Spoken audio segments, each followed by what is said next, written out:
ગૌતમ અદાણીની વિરુદ્ધમાં રિપોર્ટ કરનાર હિન્ડનબર્ગ રિસર્ચે ફરી એક મોટો ધડાકો કરીને દેશમાં ખળભળાટ મચાવી દીધો છે। નમસ્કાર દર્શક મિત્રો, ગૌતમ અદાણીની વિરુદ્ધમાં રિપોર્ટ કરનાર હિન્ડનબર્ગ રિસર્ચે ફરી એક મોટો ધડાકો કરીને દેશમાં ખળભળાટ મચાવી દીધો છે। આ વખતે હિન્ડનબર્ગ રિસર્ચ રિપોર્ટે સેબીના ચેરમેન માધવી પુરી બુચ અને તેમના પતિ ધવલ બુચને સાણસામાં લીધા છે। એવું કીધું હિન્ડનબર્ગ રિસર્ચના રિપોર્ટમાં કે વાળ જ જ્યારે ચીબડા ગળે એવો ઘાટ ઊભો થયો છે। તો આ જે હિન્ડનબર્ગના રિપોર્ટમાં સેબીના ચેરમેનની સામે જે આક્ષેપો કરવામાં આવ્યા છે, આ પછી સોમવારે શેરબજાર કેવું રહેશે એના વિશે હું તમારી સાથે વાત કરીશ। મારું નામ રાજેશ શાહ છે અને તમે જોઈ રહ્યા છો ખબર છે.com।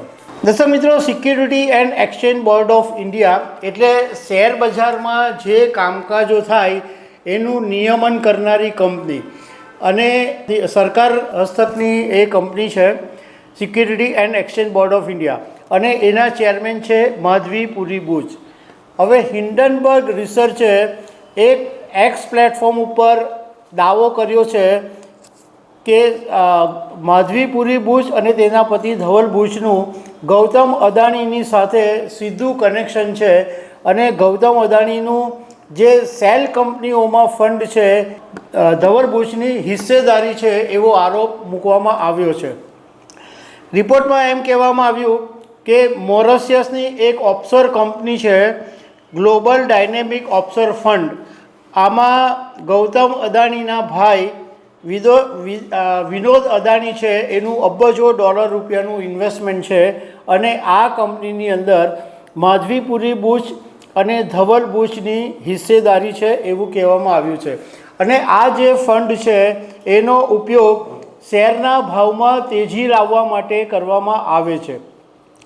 હિન્ડનબર્ગનો આરોપ એ પણ છે કે માધવી પુરી બુચ સેબીના પૂર્ણકાળના ચેરમેન બને એ પહેલાં એમણે એક ટ્રાઇડન્ટ ટ્રસ્ટને ઈમેલ મોકલીને એવું કીધું હતું કે આ જે મારી પત્નીના નામે ગ્લોબલ ડાયનેમિક ઓપોર્ચ્યુનિટીઝ ફંડમાં જે હિસ્સેદારી છે, જે ઇન્વેસ્ટમેન્ટ છે, એમાં માત્ર પોતાને એટલે ધવલ બુચને ઓપરેટ કરવા દેવામાં આવે એવી વિનંતી કરવામાં આવી હતી।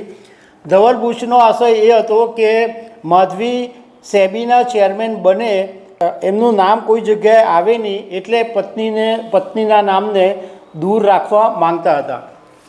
હિન્ડનબર્ગના રિપોર્ટની અંદર સુપ્રીમ કોર્ટના એક આદેશને પણ ટાંકવામાં આવ્યો છે અને એવું કહેવામાં આવ્યું છે કે અદાણીના ઓફશોર શેરધારકોને કોણે ભંડોળ પૂરું પાડ્યું તે અંગેની તપાસમાં સેબીએ કોઈ સ્પષ્ટતા કરી નથી, એમાં એમણે કોઈ રસ જ દાખવ્યો નથી એવું સુપ્રીમ કોર્ટના આદેશમાં કહેવામાં આવ્યું છે।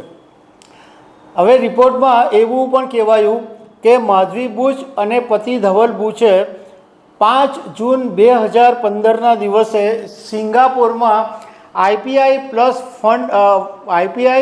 ફંડ રિપોર્ટની અંદર એવો બી આરોપ મૂકવામાં આવ્યો કે સેબીના હસ્તક્ષેપનું જોખમ પછી પણ અદાણીએ પૂરા આત્મવિશ્વાસની સાથે પોતાનો બિઝનેસ ચાલુ રાખ્યો હતો।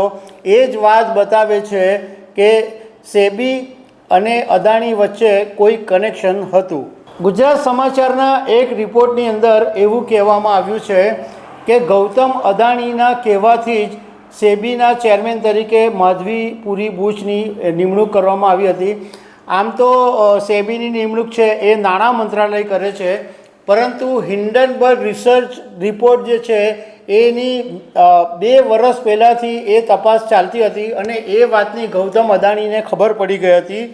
એટલે સેબીની તપાસથી બચવા માટે ગૌતમ અદાણીના કહેવાથી સેબીના ચેરમેન તરીકે માધવી પુરી બુચને બનાવાયા એવું ગુજરાત સમાચારમાં કહેવામાં આવ્યું છે।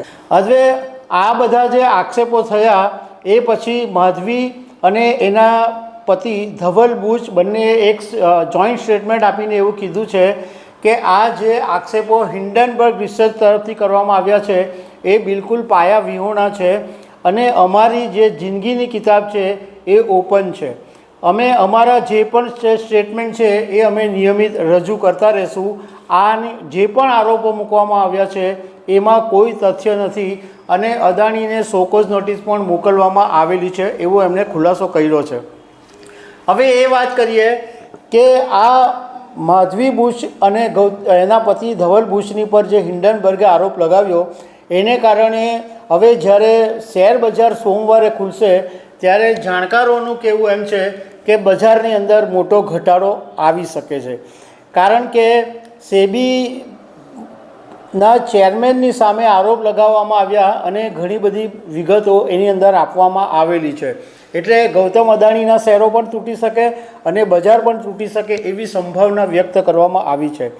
દર્શક મિત્રો, અહીંયા અમે એક સ્પષ્ટતા કરી દેવા માંગીએ છીએ કે આ એક ન્યૂઝ છે એટલે તમારી સાથે શેર કર્યા. બાકી શેર બજારમાં રોકાણ કરતી વખતે તમારા સલાહકારની સલાહ મુજબ જ રોકાણ કરવું. તો દર્શક મિત્રો, આવા અનેક અપડેટો સાથે અમે તમને મળતા રહીશું. Thank you very much.